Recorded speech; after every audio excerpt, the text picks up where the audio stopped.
Chiar sunt foarte emoționată că pot să mă adresez dumneavoastră direct și pentru că profesori care au avut bunăvoința să participe la reuniunea noastră, care pentru noi au fost nu numai un exemplu, ci niște moderatori în profesia pe care noi am urmat-o, profesie care era unică și este unică atât pe plan mondial cât și în țara noastră. Eram absolvenți a unei facultăți amiral și în cadrul ASEU-ului și în cadrul celorlalte facultăți. Eram absolvenți de comerț exterior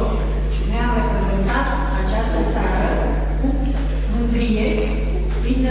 exemplul pe care l-am avut în fața noastră a profesorilor care ne-au imprimat aceste sentimente. Și pentru asta trebuie să fim mândri că am reprezentat această țară în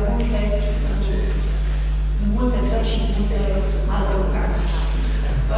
Eu personal am implicat în această activitate și cu mult entuziasm, pentru că am mai participat, am mai făcut o asemenea organizare și de data aceasta să știți că a fost mai greu. De ce a fost mai greu? Și din cauza dumneavoastră, pentru că nu ați răspuns prima dată solicitării noastre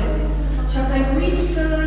milităm pe lângă dumneavoastră, să ne dați sprijinul ca să fim prezenți și de asta, pentru asta eu vă mulțumesc foarte mult că suntem aici, că ne bucurăm unii de alții, că suntem sănătoși și peste